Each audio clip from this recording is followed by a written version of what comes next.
Hello, everyone. Good morning, good afternoon, and good evening to everyone joining us for our global screening of WOYANE by Jonny Stern. My name is Nahom Medid, and I am representing the Australia Tigray Alliance, and I welcome our partner in this event, OMNA Tigray, represented today by Hannibal and Margaret, who are joining from Washington, D.C. I'd like to acknowledge the traditional owners of the lands we are all meeting from all across the world, from here in Australia and New Zealand, to the United States and Canada, Mexico, UK, Germany, Tigray, Japan, and more. We are thrilled to have members of our community and our supporters covering all time zones and continents to support these filmmakers, and our advocacy groups. Before we begin our Q&A segment, I would like to acknowledge the immense sacrifice, the bravery, and the heavy price that has been paid by Tigrayan people over the past 5 years, as well as the continued and ongoing fight for justice, dignity, and safety that our people deserve. As we will discuss shortly, these stories must be told, and the purpose of our organizing events such as these is to ensure that the Tigrayan story is told and is not forgotten, as long as there are those who are willing to tell the stories. We've included some mental health resources which will be displayed, and a reminder to prioritize our mental well-being and to use those resources if you are affected by the content. We have quite a few questions to get through today. Just so everyone is aware, we'll get through them as best as we can, and we'll do the Q&A chat questions towards the later half of the Q&A.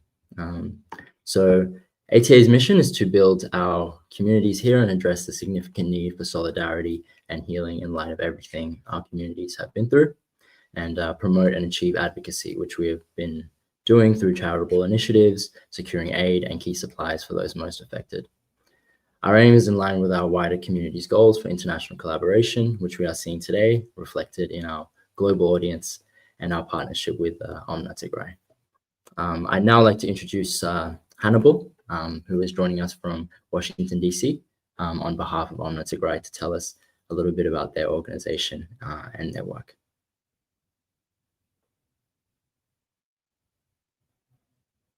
Hi, everybody.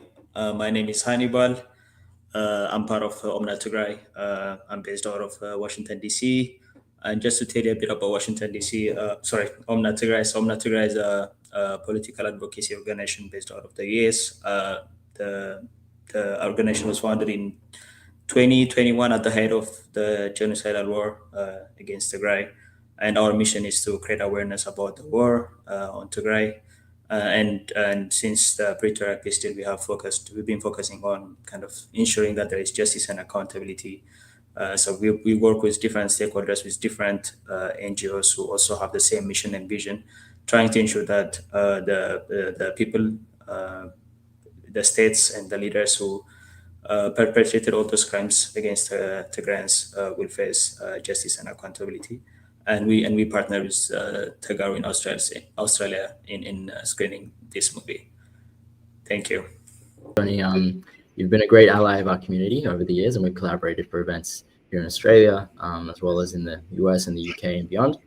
Now, you've already introduced yourself in the video before the screening, but please update us on your past few weeks. We know you've just returned from Tigray. Sure. Yeah, thank you guys so much for putting this together. Amazing job, and thank you to everybody that came out today to support this. This is one of the final, if not the final, WOYANE screenings, which I have now been running for, I think, upwards of 3 years. So this has been a long time in the making, and we're continuing to put this film out on one end because I feel it's so important, and it is such a testament to what happened in the dark within Tigray, and still, it still kind of baffles me week by week, month by month, how little the world knows about it. And it feels like it's already kind of been forgotten. It never really had its moment in the light. And ultimately, my goal with this film has transitioned a bit. So when I first recorded that video that maybe some of you watched at the start of this was years ago that I recorded that video. And I had a plan to open a education center for art and for helping mold filmmakers within Tigray, storytellers, to help weaponize the camera, to get their stories out there.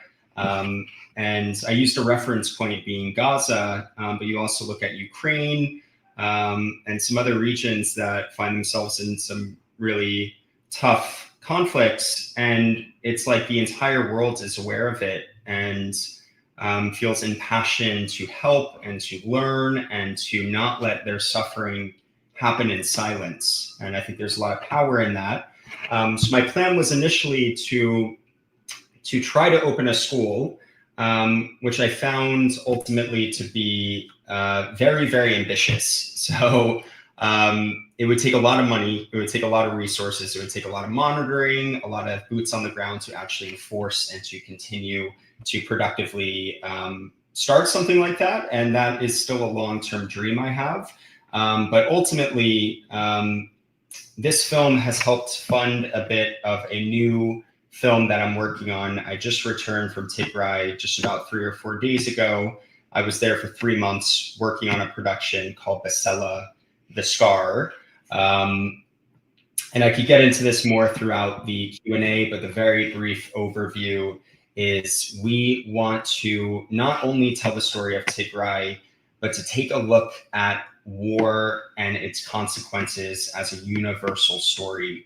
Who are the actors involved in a conflict? Who are the frontline actors? So that's anyone from a medical doctor to a woman that works with gender-based violence victims, to the soldiers that are now in wheelchairs that gave their limbs for their statehood, to the politicians that are steering the ship and calling the shots, to my director alongside me, who is one of the leads, Sarah Elliott, who is an Australian frontline humanitarian worker that in the process of trying to help others in many ways is destroying herself and the mental cost involved in that. So really trying to tell a 360-degree story on war, on conflict, on what lingers after, when the media is on to the next conflict and people are having debates. Well, should we get involved here? Should we support and allow our tax dollars to go towards this conflict?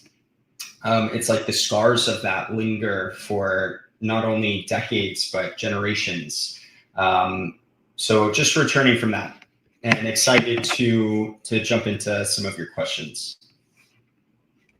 Absolutely, Jonny. And we've seen certainly, as you mentioned, over the past several months, what we've seen in Gaza and elsewhere, how much getting the world to see what is going on can genuinely affect change and really push for a difference to be made in those areas, in those communities. Now, one thing in particular, the first question that we wanted to ask, so obviously we've all seen WOYANE. We wanted to know how Besela will be approached differently from WOYANE. How will it be? How will you guys approach it this time? Yeah, it's a vastly different film, a different motivation, and just the DNA of this project is so inherently different. So WOYANE was really a very limited quest of my own to try to understand what was happening and to ultimately, it's an expository short doc to show the world, hey, this happened, this is true, here is evidence, and to try to highlight some of these exiled journalists and activists that were risking their lives to try to instill hope and seeds of a future in their people. So that was WOYANE, and it was an effort, again, just to highlight, what happened. Whereas Besela, it's a much more human-driven film. It's a much less intense look at like, hey, here's what happened. There's actually there might be the inclusion of some, but there's very limited graphic material that's like showing you acts of atrocity. And it's less about that, and it's more about what lingers and the quiet moments and the stillness of being in a wheelchair, looking out your window, being 21 years old, and thinking about, what your dating life is going to be like, thinking about, I used to want to run a hair salon and now I can't control my bowel movements, and being with these characters in these intimate moments as they sit and deal with life post-war. And so for other characters, it's women that were extreme victims. Instead of seeing graphic footage of what happened to them, let's be with them in the moments that they're now sitting in IDP camps, trying to be a part of their community again, but are actually viewed now as outcasts and are viewed now as impure, and seeing what has happened to their friendship circles and their family dynamics. So it's a much more nuanced look. What really struck me in my experience being out there was that, when you think of war, you think of the deaths, you think of the disabled, you think of the women that endured horrible gender-based violence crimes. These are the obvious graphic things that stay with you. But I didn't realize until being there, until a bit into production, how every single facet, from the medical sectors to the education sectors to the family unit to the communitarian culture of people in Tigray that is so beautiful and so ancient, how every fabric of society is poisoned. And it's like, how do you begin to repair that? So again, a much more wholesome or holistic, nuanced look at what is taken from a people when a conflict occurs, what is left in its wake. Absolutely. And I know that you mentioned in a previous interview that you wish you had spent more time with the characters and the people that are portrayed in the film. I guess with every project is an opportunity to learn and apply some of those lessons that you picked up from the last one.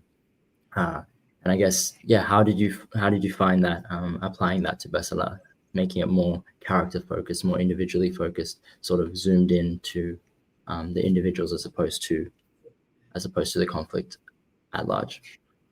Yeah, it's a great question. I think it kind of comes down to, there's a quote that I might be butchering, but it's like, if a million deaths is a tragedy, or a million deaths is a statistic, one death is a tragedy, right? And there's that impersonalization, which maybe you feel even watching WOYANE, but it's like, you don't know these people and you're watching really graphic things happen, which can be provocative and effective. But we have so much of that today. On our phones, it's in your face, horrible videos of children under rubble and things in Sudan and Myanmar and, all over the place, Cambodia. And we feel very impersonalized and removed from it, but we feel our empathy is being forced in so many directions. So what I learned from WOYANE, and I'm proud of WOYANE, and I feel like I did what I could with the limited bit I had, and I'm very proud of it. But moving ahead, and what I learned from it was, I want to tell a story where my mother can see a mother in the film and relate and be like, that is me. That is me if I lived in this region. My brother can see himself in some of the young soldiers that now are 30 years old and have children and can't buy diapers for their babies and have no industry, and their college education is thrown out the window because the industry no longer exists. Or, these characters that everybody, hopefully in the West, can relate to in some way and feel the humanity behind them instead of seeing them as a victim. Absolutely. We have quite a few questions coming in through the chat, which we will get to in a minute. Hannibal, I know you had a question that you want to put to Jonny. Definitely, yeah. Thanks, Jonny, for making the documentary WOYANE. It will definitely give us more kind of information and proof when we do our advocacy as a nonprofit. But the thing that I want to ask you is, you just mentioned that you were in Tigray and you came back from Tigray 3 or 4 days ago. I would love if you can briefly tell us what have you seen in Tigray, And also, how was your experience of navigating Tigray in the periods of filming Besela, I guess? And what was your understanding of the region, and how did your perspective of the region change in hindsight? It's a loaded question, but if you can take them, I guess, piece by piece, that would definitely be helpful. Thank you. Sure. So just to double clarify, so what was my overall impression and experience in Tigray? How did it differ in reality versus before actually physically being there? Definitely. Yes. Well, it was an interesting kind of roller coaster of an experience where I got there, and the first few weeks I felt like I wanted to move there. I was texting my girlfriend, this place is amazing. Because I actually, which you probably heard in the opening, I never actually made it to Tigray. I tried, I didn't make it. I was in Nairobi, Kenya with exiled journalists and medical doctors and massacre survivors. So for years, and I'm very close with the diaspora in a lot of cities. So I've been part of the culture, but I've never actually made it. And making it was a beautiful, emotional experience for me. And at first, immediately we're greeted by our team that we're already family with, and having family dinners and seeing Mekelle. That's a beautiful city. So at first, I was under the illusion of it feels like no war happened here. This is a great culture. People are happy. People are working.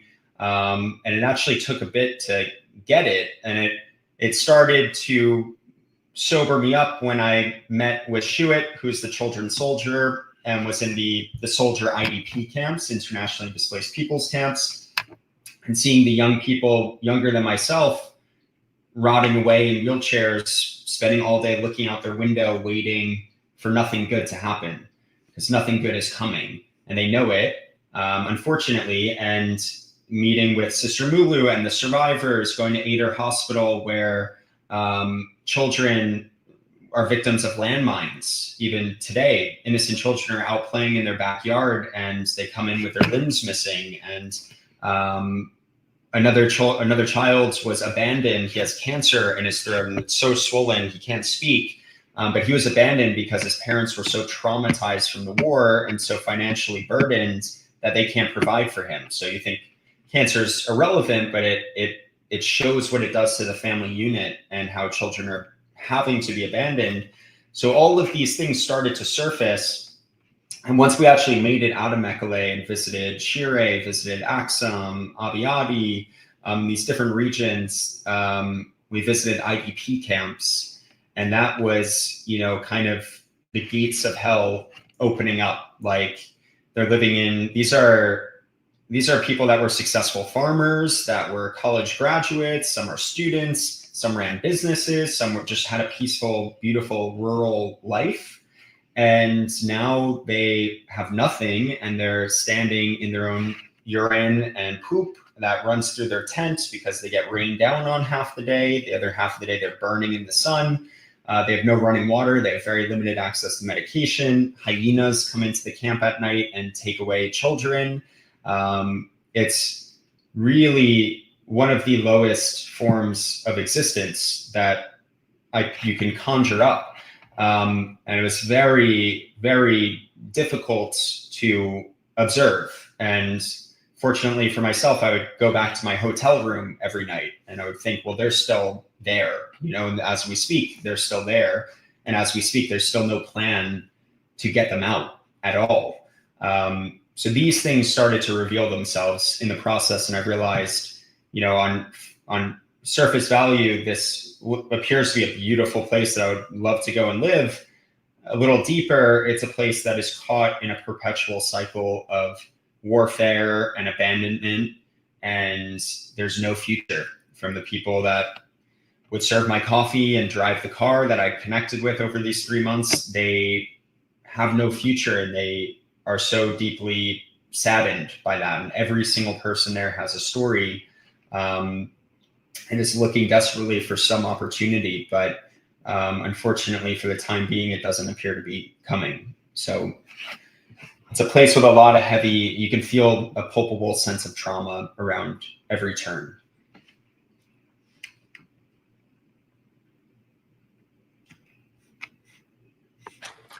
Definitely. And one of the many reasons we're looking forward to the release of this film and seeing how Besela is put together is because of the way that, as you've mentioned, that it will focus on the inner worlds of these people who've just been swept up, and as opposed to the more zoomed out depictions that we've seen in WOYANE.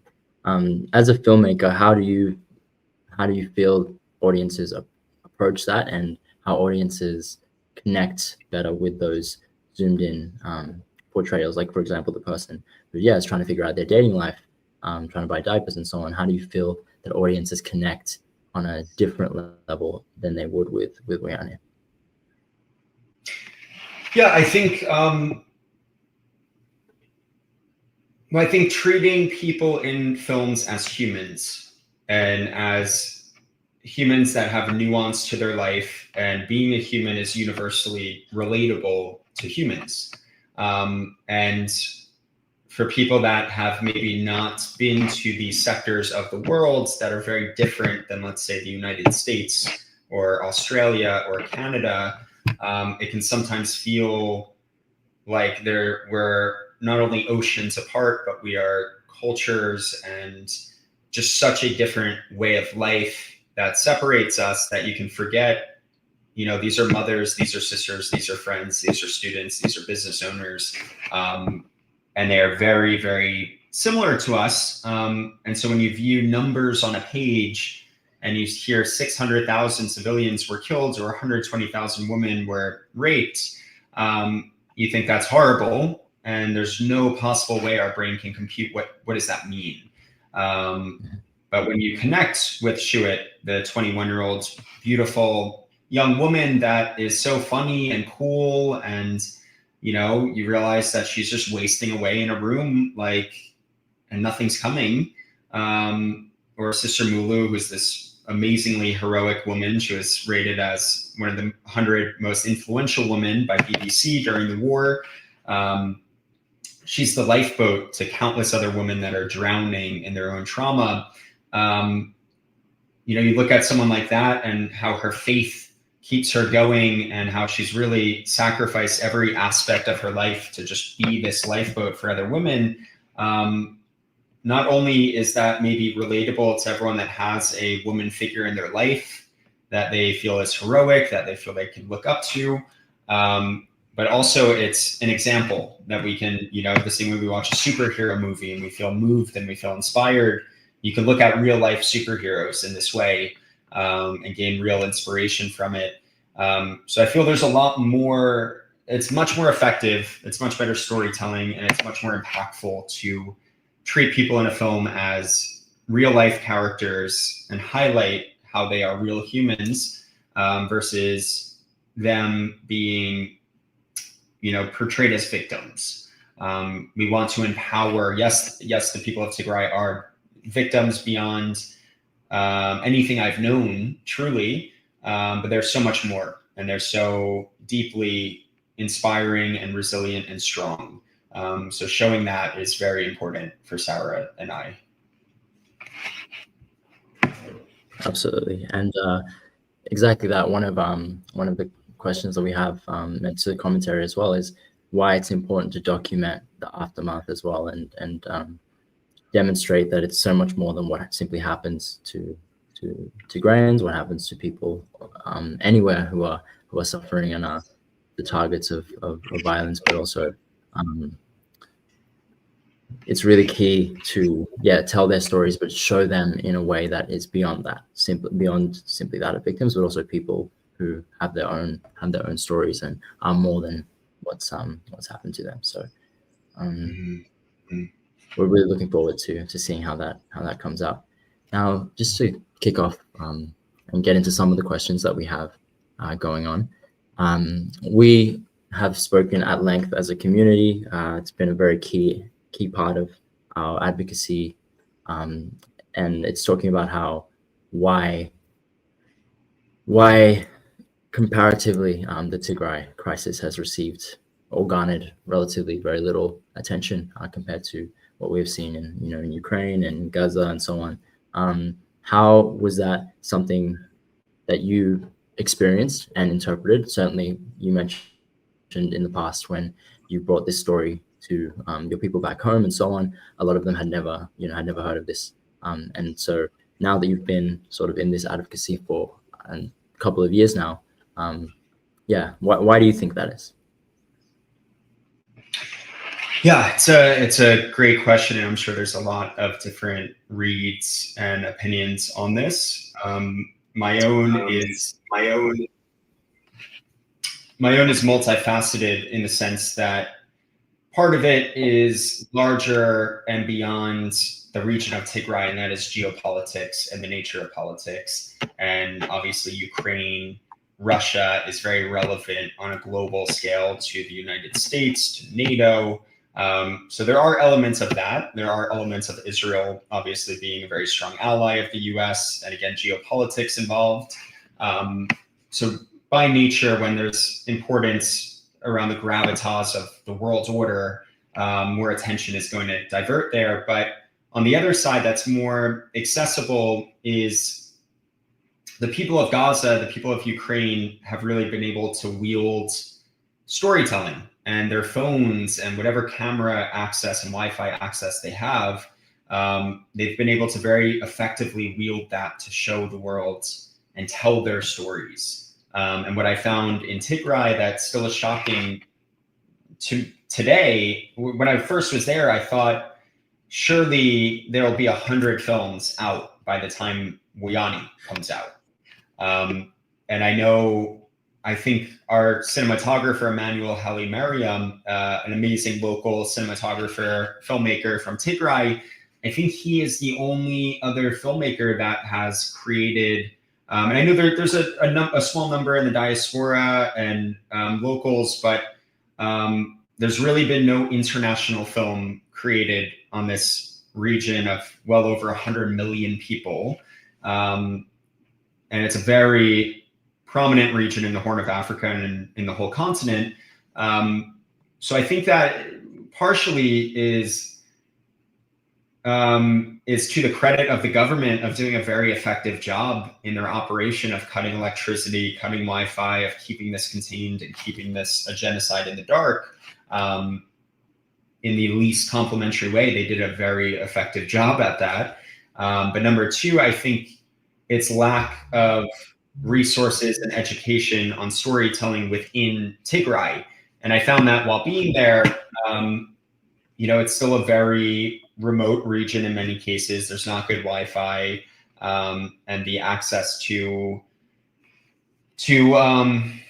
education on creating captivating videos for the world to understand their stories, I find was limited as compared to Ukraine or Gaza. So I would still long-term, big picture, I would love to play a part in trying to start something that can begin to plant some seeds for future storytellers. I have people already that are very interested in doing this on the grounds.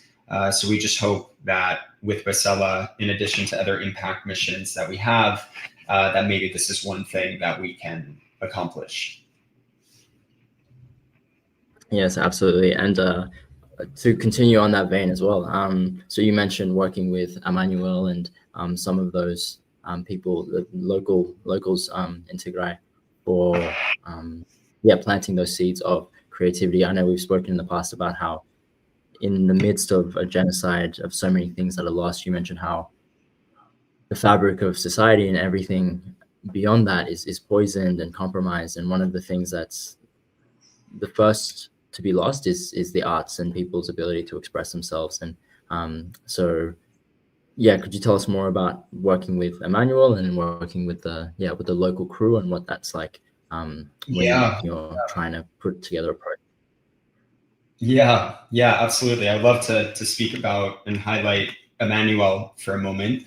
So Emmanuel he's 3 years older than me. I feel, at this point we are brothers, we're family. And it's this surreal reflection of myself, almost if I was born and raised in a different region.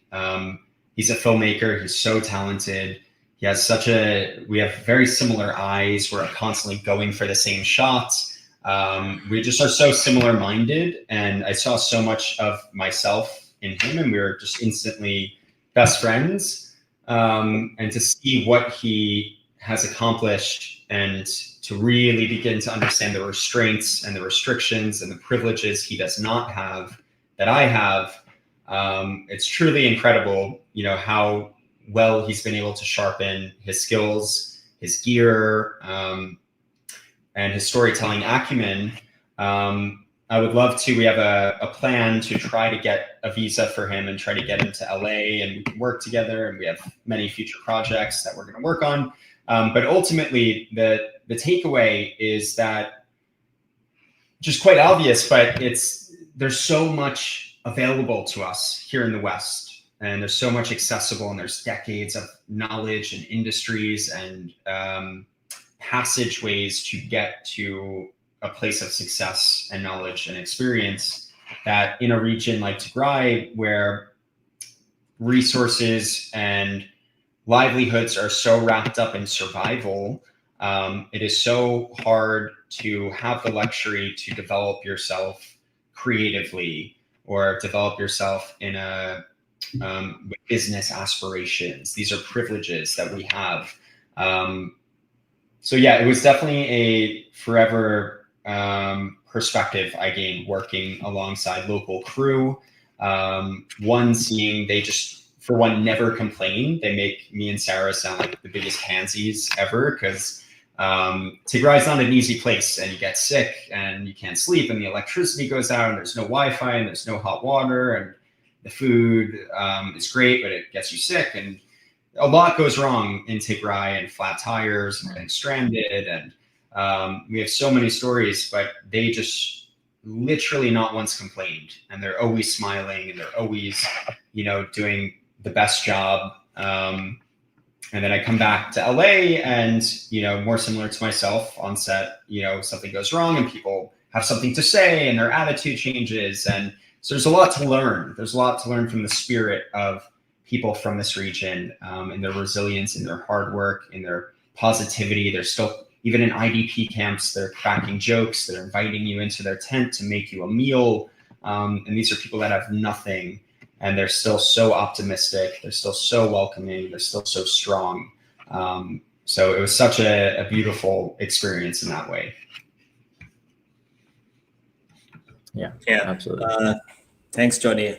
Actually, I went to school with Emmanuel. We used to call him Ambas in high school. So, I remember him as a very artistic kind of videographer type of person when we were in high school. So I'm very glad that you're working with him. We used to be in the same neighborhood. So I'm very glad that you're working with him, and also with the local crews as well.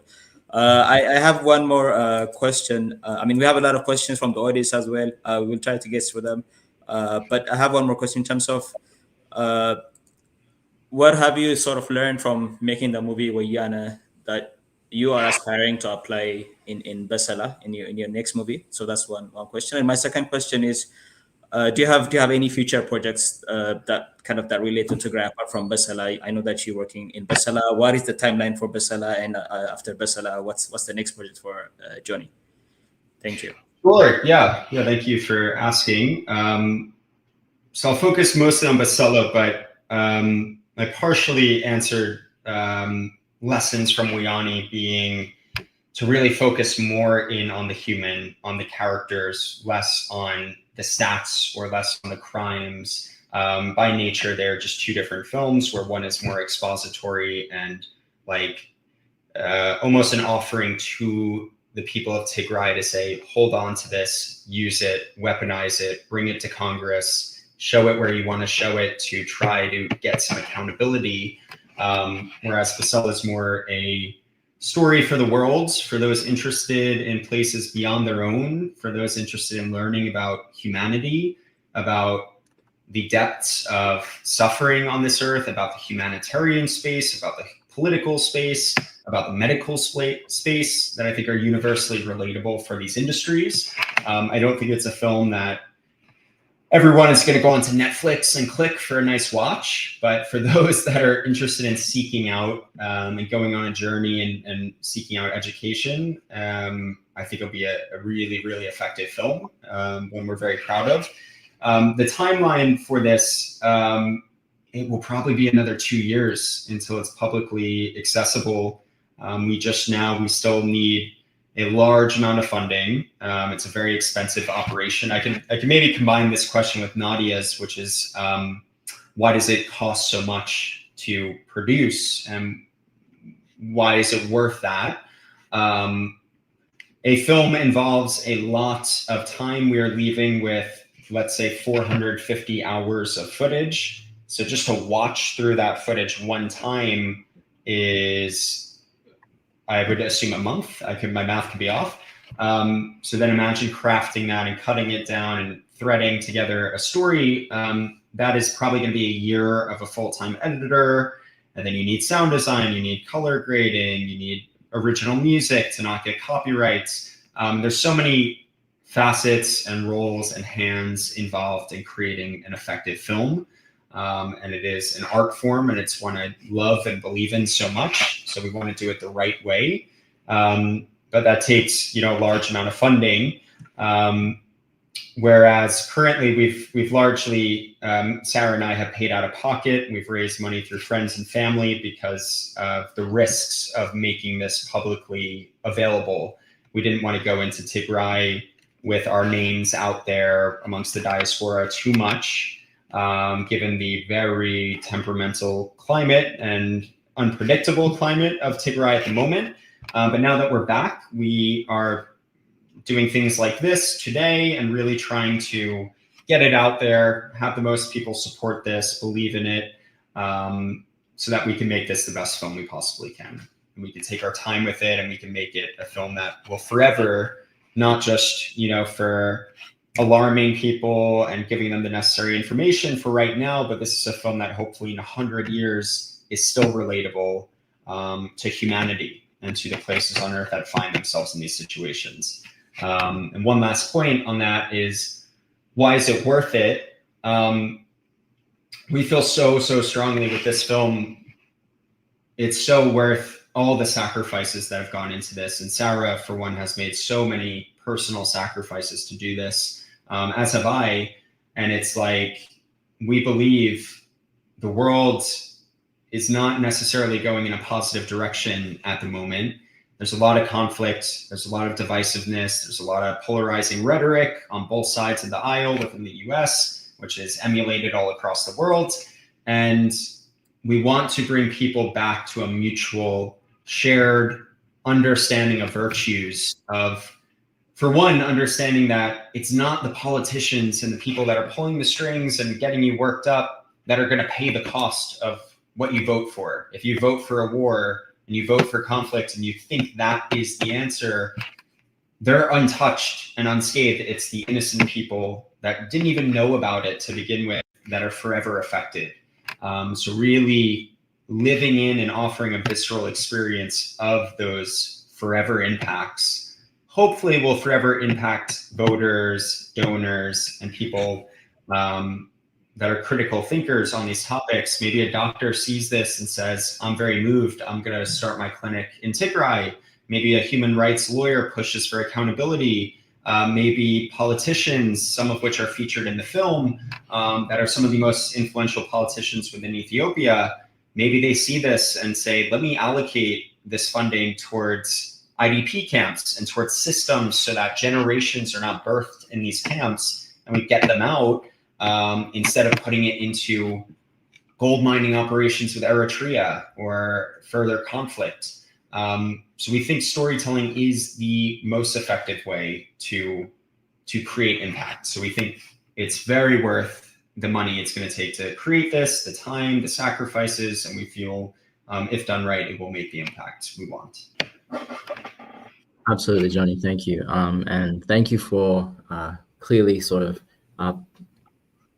making the link between how this art form and how this work can make tangible effects and really drive action across all sectors, across other artists, but certainly healthcare professionals, government agencies, and so on, to really see the link, because sometimes it can be difficult for some to really understand how art can really drive change, and it really needed to be said.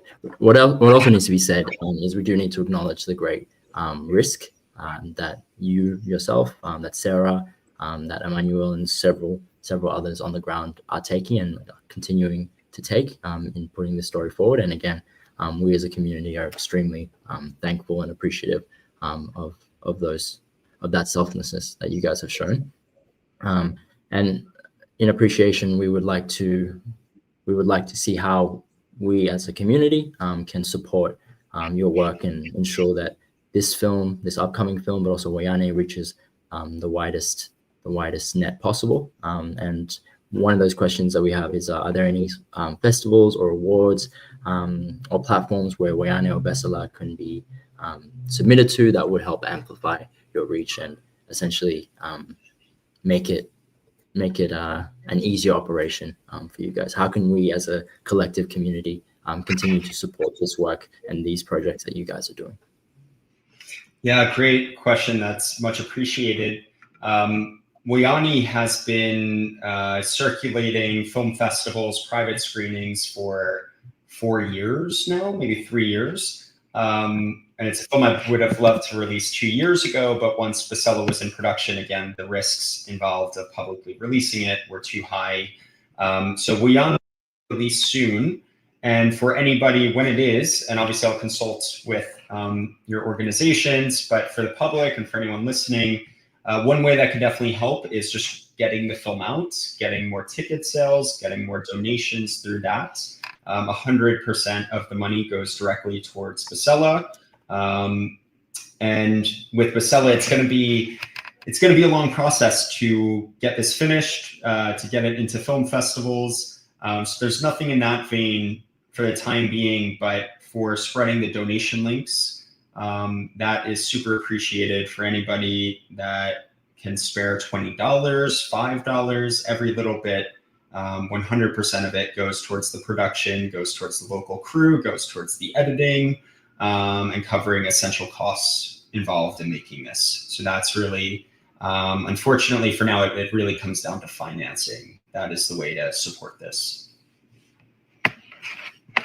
Definitely. And we have a question about how, in your experience with this film, or since the release of WOYANE, have you seen examples of how this film has shifted people's awareness and conversations around Tigray, and how it has been received locally? Yeah, so it actually still has not been publicly released since we just returned from Tigray, but amongst the many private screenings, there's definitely been a theme and patterns of reaction, which has actually changed over the years, because when this first came out, it was still very much the diaspora was so their day-to-day was so consumed with what was happening on the ground still. Whereas over time, there's been more resistance to reopening these trauma, these wounds of watching this. So sometimes there's been resistance to people coming and seeing it. But what I found is after re-experiencing and reminding themselves of what happened, there was another call of inspiration, of motivation. Let me get involved in my community more. Let me check in on my family more in Tigray. Let me go return. Let me find ways to donate and get money in the right hands. Let me not forget that this happened, and not forget that we need accountability for what happened, and we need to prevent this from happening again. That has definitely been a very consistent theme that I've seen. So I hope when it is large scale released, I think WOYANE is largely going to be attractive and relevant to the diaspora, and hopefully to people on the ground. And I hope the impact it will have, aside from fueling Besela and financially helping that way, I hope it'll just be a reminder and a testament, because people have been gaslit also that this didn't really happen. or it wasn't that bad, or every party is guilty of similar things, which can be true to an extent, but it's like what happened in Tigray is extraordinarily horrible. And having the evidence and having the reminder, I think, is powerful in its own right. Absolutely. And one of the consistent questions that we've received for this event and the past event and so on is so many people who may not be able to attend the screening for whatever reason, they want to know when and how they can access WOYANE or access Besela. And I wanted to ask, what your plans were for moving forward. Obviously, Besela we'll see in 2 years' time, but how it can be accessible, if it will be made more accessible than it's been for the time being, or if at some point in the future we'll be able to, I guess, disseminate it more freely. Right. Yeah, great question. And one that I need to start re-asking myself now that I've returned. I guess the first step is for me to ensure with my team on the ground that are still living in Tigray, is this in any way going to put you in danger or cause any complications in your life? I don't think it would, and I hope it wouldn't. But to really thoroughly figure that out with Emmanuel, with our translator, with other people involved in Besela, because that is the priority. But when that is confirmed, I have a website built, which is WOYANEmovie.com. It was currently pulled off and is not publicly available for me getting into the region. But that will be live again, and that is where the movie will be available for rental. So I'm hoping for either a Thanksgiving or a Christmas release. Maybe Thanksgiving. It's probably not a great family film to watch in the holidays, but maybe it is, and maybe it is a good opportunity for families to explore that together and to be there to comfort each other and to be there to be reminded of how special what they have is. So that is the hope for now. And Besela, again, will be a long journey. We will be starting social media pages, and we will keep invested audiences, people that are interested. We will keep them in the loop and with updates over the next 2 years. Absolutely. And we'll certainly broadcast that information on our own websites and our own platforms as well, both ATAs and OMNAs as well, to really amplify the reach and make sure that people access the fundraisers, people access the website links to see where the story is at. We've seen that people are really, really interested, and they want to contribute and they want to be engaged with this. So that information will be available on our website as well as with OMNA as well. We have one more question about how can Tigrayans and members of the global community best support, oh no, not this one, but it's to do with what resources are available to support Tigrayans in genocide. This question is something that we can answer, Hannibal and I, and in terms of the areas where we as advocacy platforms and charitable organizations, we do have some links that we, for various initiatives to deliver aid, to deliver relief and support to Tigrayan communities, and so that information will be available through our website. We have a list of resources and links for people to donate, both in the US and then here in Australia as well. And then we'll be working with some of our partners elsewhere to make sure that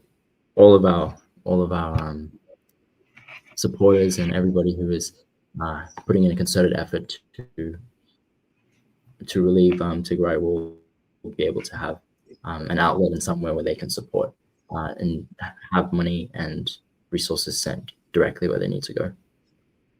Hannibal, do you have another question to share with Jonny? Not a question. I think I just want to add to what you were saying. No, I think you've answered in terms of where people can support, but for people who live in Australia, or the UK or Europe or US. I think the best ways of supporting this cause is by putting pressure on your politicians, policymakers, your respective leaders to give attention to Tigray. As Jonny was saying earlier, and as we all know, there has not been the same level of focus on Tigray compared to Ukraine and Gaza. And partly it's because of the storytelling aspect, but also partly it's because the pressure, maybe we don't put as much pressure on elected leaders. So I think if everybody keeps on kind of the pressuring elected leaders in those countries to do the right things, to provide more aid to Tigray. There are still more than 1 million people in IDP camps. People are still hungry, and also to recognize, to make sure that there is accountability and justice. I think all of us here can play our part. So that would be the best form of advocacy. That's what I want to say. Thanks now. Yeah, and we had one more. I know you touched on this earlier, Jonny, but in terms of the conditions of documenting the genocide and having to move with great care, and in your time there, in Tigray, how did you observe the conditions or the ease of receiving funds, of being able to move around, being mobile? And because that's something that a lot of our viewers are asking as well. They want to know what the conditions are like to access resources, to access funding, banking, and so on, and what that was like for you in Tigray. Sure. Yeah. So we initially were very concerned with getting into the region. Very shortly before going, there was the full-on tourist ban, which I believe was an effort from the federal forces of Ethiopia to limit the tourism industry in Tigray and to continue to damage their economy for political reasons. So we were very concerned, and the trip had been actually postponed a number of times. We were also very concerned with conflict breaking out while we were there. We had high-level intel that conflict was expected right as the rainy season clears, which is roughly a few weeks ago to now. And so we had a lot of concerns. We had a lot of safety nets in place, from getting war zone travel insurance to having backup cash and SIM cards and things like that, whatever we could. But once actually there, it felt very safe. It felt very safe for foreigners.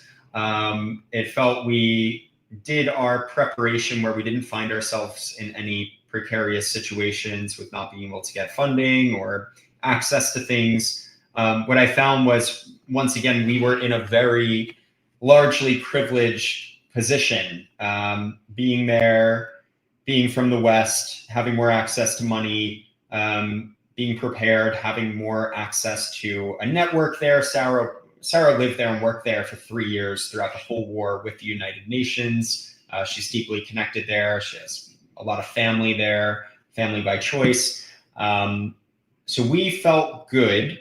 But what we saw were people lining up outside of banks, waiting hours for 500 birr a day, which is roughly $3 US. Because of money shortages, because of the anxiety and preparation of another war. So people are waiting in long lines. People are still struggling with electricity and Wi-Fi access. Industries are still very, very slow to begin to recover or begin to be started up again. There's just a lot of people that are feeling very lost. There's a lot of youth that I've connected with that feel they have nothing to do with their time. They have no industry to go into. They have no way to provide for their babies.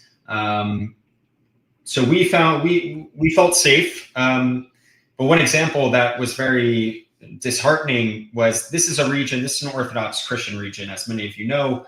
Crime was very low in this region. Petty theft was very low. Rape was unheard of. And what I've gathered now is crime is on the rise. People are not able to walk around at night. Emmanuel's good friend was murdered during the production for his camera. Somebody in a Bajaj hit him in the head with a rock and hit his body and took his camera. And what we heard from Sister Mulu is that young teens are now raping each other because they grew up in an environment where they witnessed so much rape that it has become normalized. So this very communitarian environment where everybody calls each other brother and sister and grandpa and uncle and aunt and mom is turning, seeds of distrust have been planted. There's separation.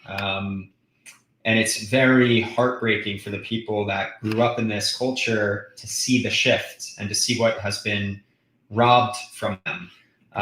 So for us, again, being in a very privileged position, it was okay. I don't think people there want to harm Westerners because that's trouble and they don't want that on their hands. But desperate times are leading to people taking desperate measures and committing crimes on each other. And it's a big shift in a bad direction for Tigray. And that's something we didn't know going into this, but we definitely observed and experienced on many fronts.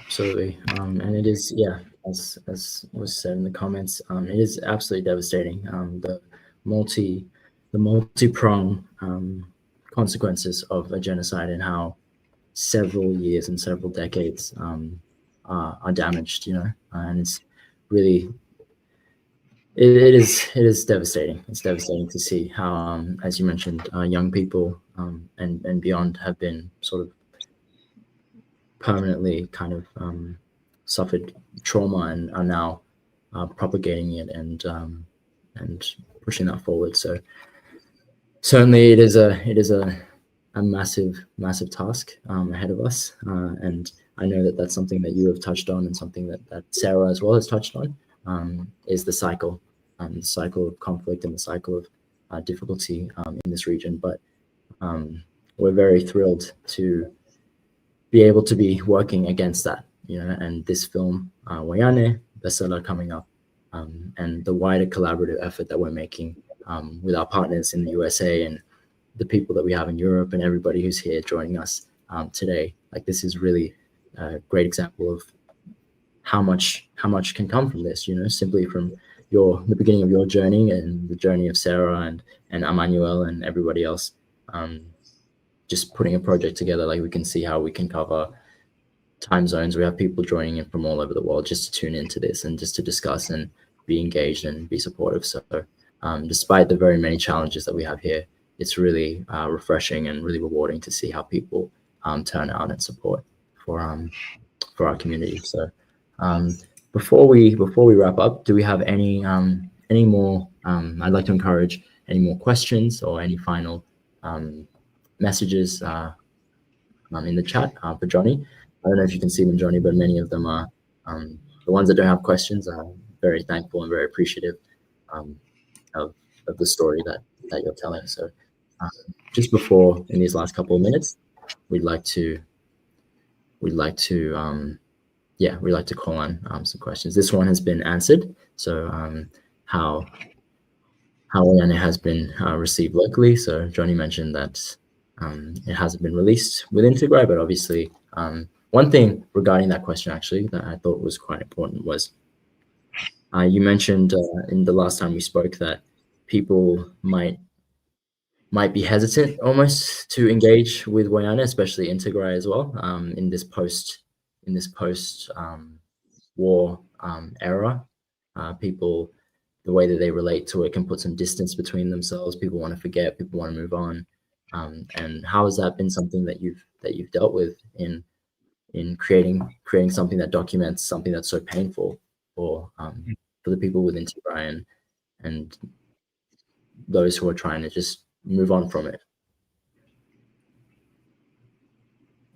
Yeah, we found it's kind of a applicable sentiment and question to even our process with filming there, which was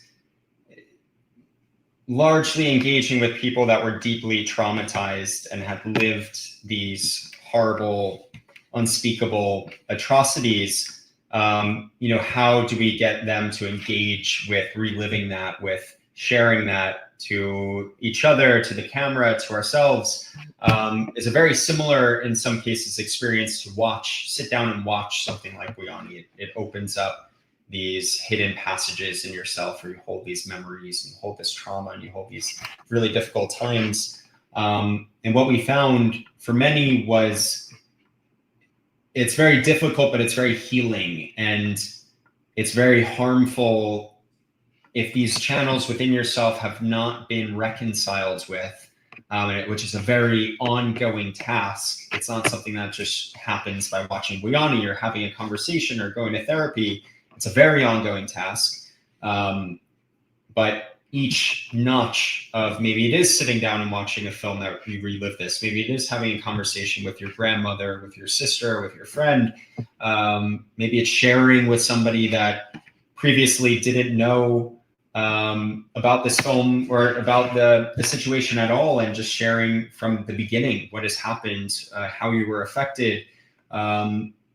Each experience of this, we found there was a little release, and there was a release of pressure, a release of the pain of being alone with this and not knowing what to do, or spending so much of your energy pushing it down and hiding it.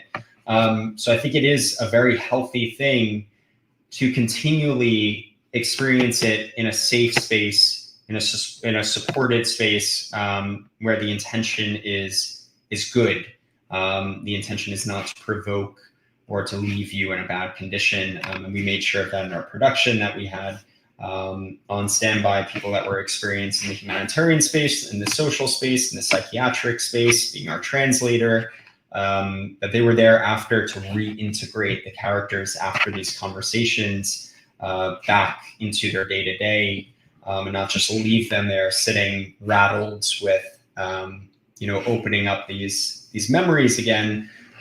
So I think that's why it's so important also, after watching a film like WOYANE, to have discussion like this, and whether, if somebody rents it, to have that discussion with a friend, with a partner, with family, and not to just sit alone with the experience afterwards, but use it as fuel to do something productive for yourself, for your community, for your family, and for the world. That's the hope. And so, yeah, this is we have another great question. So, to assist with raising awareness about the topic amongst people in the West, besides the fact of genocide, are there more parallels that could be drawn between the situations in Tigray and in Gaza? So, you having been in Tigray, but also being, aware of what's going on in Gaza as well. What parallels have you, in particular, given your position, been able to see? Well, I could say two things from personal experience. One, I can relate this to Ukraine because I was in Ukraine to open this film. So I'll get into that in a second. But with Gaza, Sarah she's worked in the humanitarian space for 13 years. She's been in the Congo, she's been in Sudan, she's been in Egypt, throughout Arab Spring. She's been, in all the most prevalent conflicts of the last decade. And through her, I've learned a lot about the cyclical, universally relatable nature of these conflicts. So what I find, and not to mention featured in the film, is one of her friends that is currently stationed in Gaza as a humanitarian worker, and hearing from him directly what that experience has been like. What I find today, which, to be honest, upsets me a little bit, is I'm very passionate about Gaza. I think it's horrible. These are crimes against humanity. These are mass atrocities, and they're so in our face, and we're so viscerally moved by it. But I find there's movements where people feel if you're not posting about Gaza, if you're not saying anything about Gaza, you're on the wrong side of history. You need to be vocal about Gaza. And it's like there's a contradiction at play, because you're not vocal about Tigray, you're not vocal about Myanmar, about Armenia, about the Congo, or about any other places where horrible things are happening. So it's in our nature to be selectively empathetic. What we would like to show with this film is, maybe there's power in less aligning with certain certain movements or certain identities in story. So, I understand a story is very impactful and people get moved by the story of Gaza at the moment, I myself included, and I think there is power in getting very involved, but also recognizing this story is so relatable to many places. And so to make your chosen story the epicenter of injustice and the end all be all, and to actually judge other people for not getting as passionately involved in your story that you deem the most important, to me is a little insane. So what I would love to see through this film is more a recognition of Gaza's story is unique to Gaza, but it is very, very relatable to Tigray, and it is very relatable to many other places. So if we can unify under, we do not want, we recognize the consequence of war falls on the lap of civilians, and we don't want to support that. And we want to, by all means, avoid that disastrous result. So if your virtues are universal to wanting to prevent the insanity of war and the consequences, I think you can stand against that and try to, in any way you can, prevent it. Sorry, it's a long answer. It's something I've been speaking with friends and people a lot, and it's this back and forth conversation of recognizing how universal these consequences are to conflict-ridden regions, but also if you don't get impassioned and buy into the story of one of them, will you ever make an impact within that vertical? So if I'm loosely involved with, we only have so much time and empathy to give. We have our friends, we have our family, we have our illnesses, and we have our personal issues. So yeah, it's something I've just been meditating on. I don't have the answers, but I do just want to say in conclusion, like, I would just love for there to be more of a recognition when I hear people making, again, the epicenter of injustice, Gaza, and truly it's horrible, but the numbers are 1/10 Tigray. And it's not to say what happened in Tigray is worse, but it's like, it would be great to also have an acknowledgement of Tigray, to also have an acknowledgement of other regions. Sudan is now approaching Tigray numbers. And it's different, and by nature, they're all different, and there's different cruelty involved, and there's different power imbalances, and I think Gaza is very extraordinary in that way. But just widening the scope of awareness, I think, is important, and is something I would like to see. Definitely, and we're getting a lot of feedback that really resonates with a lot of the feelings and frustrations that a lot of our community have been feeling over the past year, over the past several years. It really, touches a nerve on exactly that phenomenon as well. We have another question coming in here. So what is it like for Tigrayans to capture footage of what's happening? Is it like for Tigrayans to capture footage of what's happening? Does that mean the process of actually trying to capture, or? Yeah, how I guess how do those on the, because while you were there, when you were on the ground, what was, in your experience, how did you interpret the experience of the Tagaru to document? So you were coming from a filmmaker perspective and from a filmmaker's agenda, but how did you find those who weren't filmmakers, who didn't have that background? How were their attempts and their experiences in documenting what was happening at that same time? Well, currently, I think it's probably very different than it was when the war was actively on fire and happening, and many were employed by the TPLF to document the battlefields. Many were going out independently, documenting what they could. I think today it's honestly, I felt it's not a priority for really anybody I met, except for the exception of Emmanuel, to be creating stories on the ground, because what they're dealing with is trying to make a livelihood, trying to repair, trying to overcome trauma, rebuild family units, rebuild community units, the different sectors of their society. So I think everyone was very happy to see people come in and be inspired and motivated to tell a story and wanted to support it. But again, it's a certain luxury. And so I think without concrete systems in place, let's say we could fast forward 50 years and somehow collectively we're all successful in creating systems where people at a young age can learn storytelling, can have access to tools. Without that in place first, it's so hard to then, from sheer will and inspiration, go off and really document things, because there's just so many disadvantages there at the moment. So we kind of similar to even in the making of WOYANE, when I thought there would be so many films released and there wasn't, we found there wasn't much of an effort in that regard at all, but there was a immense amount of support for it. We have another question. This is a really wonderful question, especially in your most recent trip to Tigray. When you were there, did you observe what were the most effective humanitarian interventions and growth that you saw while you were in Tigray? The things that seemed to work best and affect the most change while you were there, as far as helping people?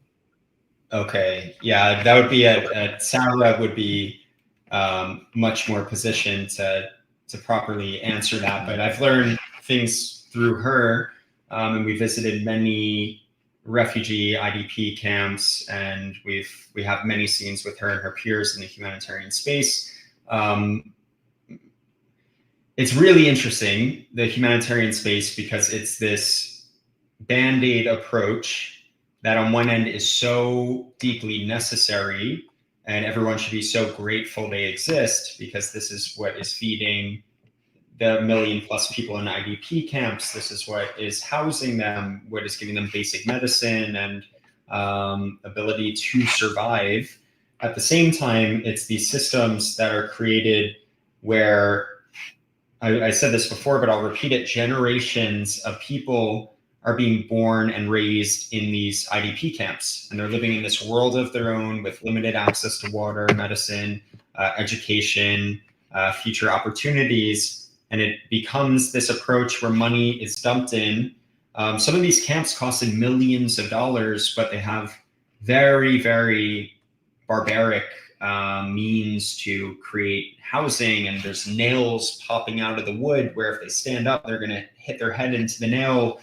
The bathrooms, the showers are really, really hard to even go near. And obviously, from camp to camp, there's differing conditions, but some of the worst are just unbelievably bad and horrific. So on one end, you think the humanitarian field is failing in many ways. And I can relate it back to Ukraine in a second, but on the other end, you're like, well, thank God they're there and they're doing this, because without that, these 1 million people plus would be literally sitting in the woods or sitting in the bush and would have nothing. So it's a weird dynamic, and it seems to be a love-hate relationship for a lot of humanitarian workers that want to help. They want to actually make a difference. They get into this work and ultimately they're mentally depleted and damaged and deeply traumatized because they have a deep inability to actually serve in meaningful ways. And there's this immense expectation for them to serve. Whereas Sarah during the war was going in and out of the country, smuggling resources in her underwear and in her bra to bring into people, loved ones, because they didn't have these things, or actually allocating money from the UN covertly and putting it into the right places where a real difference can be made. But it was just very limited what they can actually do. So now in contrast with a place like Ukraine, so Sarah was deployed in Ukraine. We wanted to open the film in Ukraine, and we still might, because it's interesting to go from a hot war zone to a post-war zone. But in Ukraine, it's like the cities that were destroyed where Sarah was deployed are actually, there's a Build It Back Better initiative. These cities are being improved upon the original conditions. They're modernized. There's her UN office is staffed with like 4 floors of full-time employees that have good salaries and get great benefits. And they just have immense amount of money to throw at issues, to basically signal to Russia, you can't harm Ukraine because they're under the wing of the US, or the EU. Whereas a place like Tigray, all her associates that were based there, when Ukraine broke out, they were forced, get out of there, forget about it. Your time there's done, move on, go serve in Ukraine now. That's where you're needed. And it's like, they're not actually needed there. There's plenty of people there. They're needed in Tigray, but they're not allowed to stay. So it's a like many big corporate bureaucratic systems, it's very faulty, but at least at its core, it's trying, right? And that means something. Absolutely. Yeah, and we could go on for days and days about the juxtapositions between the different conflicts and how the geopolitics of that affects how far we can get with our advocacy. Hannibal, I believe we're just about to wrap this one up, but Hannibal, you about to drop off?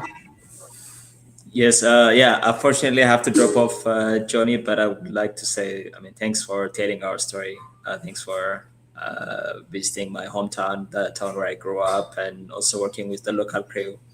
And I'm so excited that you're gonna work on Besela, and I can't wait to see Besela. But I would just like to say thank you, and thanks for making the time to explain WOYANE to our community. This is definitely a very impactful work. So I'd love to say just thank you, and have a great rest of your day. You too, brother. Thank you for your help with making this happen. Really appreciate it. All right, thank you, Hannibal. So yeah, in that we would like to share, we would like to promote this as best as possible. We'd like to put up the Besela fundraiser and really encourage those everybody who's with us to donate. Now there's two QR codes up there. One is for the Australian link. So if you are in Australia, please scan the one on the left-hand side. And for those of you in the US or overseas, please donate to Besela using the right-hand one. Jonny, thank you so very much. We are extremely appreciative of all the efforts that you have put in, all of the efforts that Sarah, Emmanuel, and untold others have put in. We'll continue to work with you and continue to promote this film. We're all very excited for Besela to come out, and we're really looking forward to, and we can see based on the momentum that we've built, that it will be even bigger and reach even more audiences than Besela. So once again, I'd like to thank you very much. Absolutely. Thank you, Nahum. And thank you to the whole team and to everybody watching. It means a lot to me, going off and doing this as a solo production for years, and then to see, people actually come out, be moved, be supported, to show support, to be inspired, and to have teams like yourself to support and put in your own efforts. You guys are all working jobs. You all have lives, busy lives, and you go and you still do this for your people, for your community. It's amazing, and super appreciate the partnership. Absolutely. Thank you so much. And to everybody who's joined us today, it's been a couple of hours. Thank you so much.